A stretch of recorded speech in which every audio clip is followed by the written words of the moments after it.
Heidelberg'den herkese merhabalar. Bugün Heidelberg'deyiz. Hafta sonu için Karlsruhe'deki arkadaşlarımızı ziyarete geldik. Günübirlik olarak da Heidelberg'e gelmek istedik. Burası zaten küçük bir şehir, çok büyük bir yer değil. Günübirlik genelde ziyaret ediliyor. Akşama doğru da dönülüyor. Arkadaşlarımızla biraz şehirde dolaştıktan sonra şehrin en meşhur yeri Heidelberg Kalesi'ne gelmek istedik. Videolardan da göreceğiniz gibi genelde böyle yüksek mevkide ve kale olan yerlere çıkmayı seviyoruz. O yüzden burayı da ziyaret etmeden gitmek istemedik açıkçası. Şimdi çıkacağımız yer 300-400 metrelik mesafede bir yol var. Biraz dik bir yer. Eğer bugün hava güzel olduğu için biz yürümek istedik ama eğer siz yürümek istemezseniz teleferikle çıkma şansınız da var. Daha kolay ve daha konforlu bir şekilde öyle de çıkabilirsiniz. Biz şimdi yürüyerek kaleye çıkacağız. Yukarıda tekrardan görüşürüz.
Tekrardan merhabalar. Biz şimdi Heidelberg Kalesi'ne çıktık. Arkamda gördüğünüz gibi inanılmaz güzel bir manzara var burada.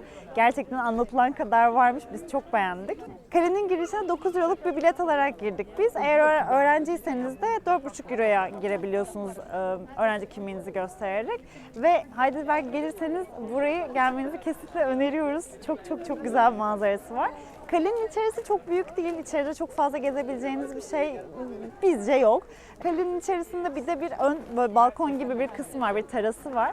Teras kısmından da manzara çok güzel ama bahçede biraz ilerlerseniz devamındaki olan manzarayı biz daha çok beğendik. Daha geniş açıyla şehri görebiliyorsunuz. Heidelberg şehrin ünlü olmasının sebeplerinden biri de burada Almanya'nın en eski üniversitesi Heidelberg Üniversitesi bulunuyor. Şehir aslında tam bir öğrenci şehri. Küçük ama bir öğrenci olarak oldukça sevebileceğiniz ve her türlü imkanın bulunduğu bir yer. Zaten görsellik olarak da çok güzel ve çok tatlı bir şehir. Biz burayı çok beğendik. Biz şimdi bu manzaranın biraz daha tadını çıkaralım. Tekrardan görüşürüz.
Evet, herkese merhaba.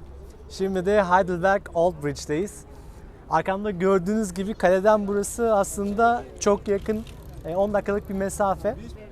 Burası da Heidelberg'in ilgi çeken ve Heidelberg'i Heidelberg yapan yapılardan bir tanesi.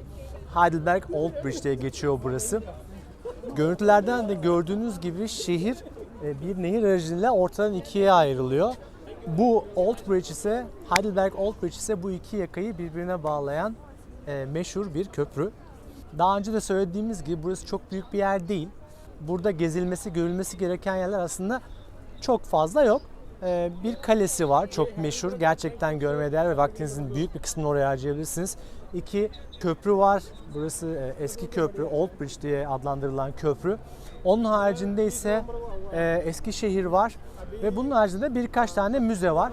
Biz Ekim'de böyle bir hava bulmuşken açıkçası kendimizi müzelere tıkmak istemedik. Dolayısıyla güzel havanın tadını çıkarabileceğimiz açık alandaki yerleri gezmeye çalıştık. Çok da keyifliydi. Bu havalar her zaman bulunmuyor. Tadını çıkarıyoruz.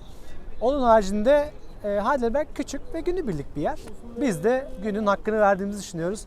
Burası gerçekten, eğer Stuttgart bölgesine geldiyseniz veya Karlsruhe'ye ya da Fransa sınırlarındaysanız eğer, burayı bir gününüzü ayırmanızı tavsiye ediyoruz. Biz şimdi Old Town'da bir kahve, bir de bakalım güzel bir tatlı bulacağız. Daha sonrasında da zaten artık yavaş yavaş videoyu kapatmaya geçeriz. O zaman bize şimdiden afiyet olsun. Size de manzaranın tadını çıkarabilirsiniz.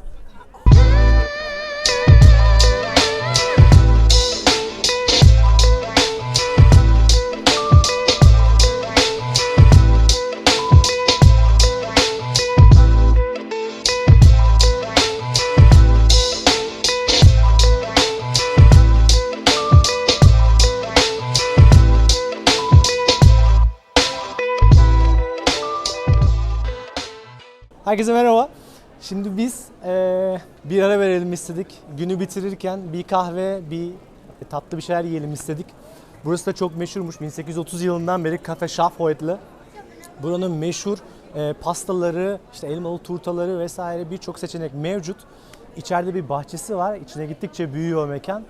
Çok ferah ve geniş bir bahçesi var. Hava alabileceğiniz bir yer.